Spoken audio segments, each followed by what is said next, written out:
Age of Enlightenment, Part 29. The Trump administration could be a blessing in disguise. And before you go, hey, Rob must have totally lost his mind with this post because there is no way.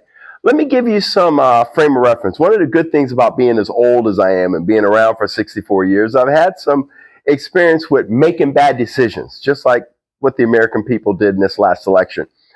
I had a training business in a historical area of Atlanta called Vinings, and I had a franchise.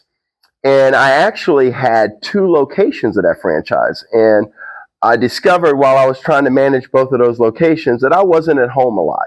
And although my mother in law was picking up the slack, I didn't want my mother in law to raise my boys. So I had the idea to sell one studio and keep the other, cutting my workload in half, spending more time with my family. Well, when I sold the first studio, the trainer that I sold it to actually did some illegal things, and one of the things she didn't do was sign a new lease, which means I was on the hook for the remainder of the old lease. So what she paid to buy the club, I almost had to pay the entire amount back to cover the losses that was incurred when she basically did a midnight run out of the studio on the lease. So it turned out to be really a bust. And I had had that studio for 10 years. And so to come out, although I did get a salary, but coming out of the sale of the studio at a big fat goose egg, I was really angry. And, people said, oh, don't sell your business to your top trainer. And I'd been given some advice, that should have been some red flags. But I made a bad decision. And the ramifications of that decision is I lost the money basically from the sale. And, when you do that, you get mad, even if it's your fault. And I'm sure a lot of people that voted for the other party, I say the other party because I'm a registered Democrat and I did not vote for Trump. And,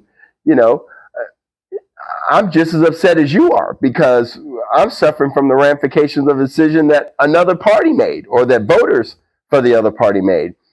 And I learned through that decision that the blessing in disguise was I still had another studio. And from managing that studio, which was my second studio, it led to my third. So I went from Smyrna, Georgia to Marietta, Georgia, post-COVID. And I've been here 5 years. And I think about all the remarkable members that I've had from the Smyrna location, some of which still train with me virtually and in person at my new location. And part of my business is training some incredibly remarkable people and getting to know their families and becoming friends with a lot of them. And I wouldn't trade that for the world. And if I were to put a value on, keeping the friendships and getting to know my clients that I have now, if the cost would have been what I made on the first studio, I would have gladly paid it because it has really given me, the reason to get up in the morning and to come into work with a smile on my face because I look forward to training my remarkable clients. And I have enjoyed the friendships that I've developed with many of them. So again, bad that I lost the first studio, blessing in disguise. I got all these clients. Plus I spent time with my boys. I had a couple of seasons with my son when we traveled all over the country, and it was great. It was great. It ended up being a blessing to have in the second and third studio. Now, America, I think there are three blessings behind this evil and corrupt Trump administration. First of all, if he doesn't destroy this country, he will damn sure wake it up.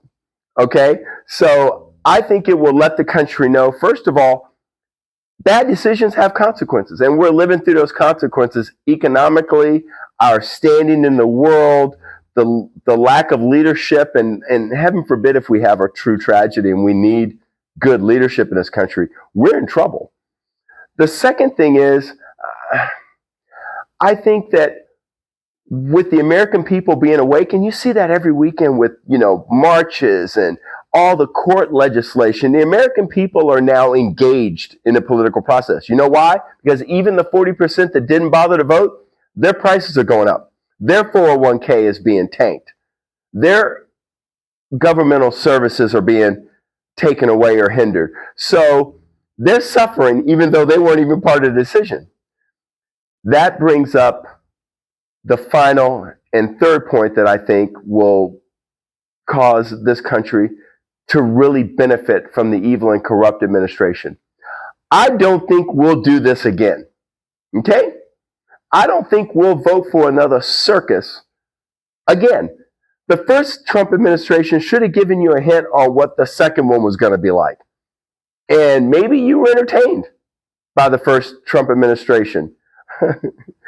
Are you entertained now? It's like Gladiator. Are you not entertained? So, yeah, I'm not. Okay? I'm looking for this evil and corrupt administration to, through their lies and through their corrupt activities, to basically put themselves out of business through impeachment, through legal legislation. But I think they're their own worst enemy. They're just incompetent from the top to the bottom. And lastly, I think the American people are done. Okay, so I think as soon as we get an opportunity at the ballot box, the Republican Party has had it. Okay, and to send them packing, to me, is a slap on the wrist. A lot of them, I wish they could be criminally charged for negligence, but we don't want to turn the judicial department into a headhunting committee, would we? We wouldn't want to do that, would we? Trump administration? Anyway, I digress. Folks, this evil and corrupt administration will be a blessing in disguise, and I think America will be better for it, and its citizens will be more politically engaged. That's where I think we should begin.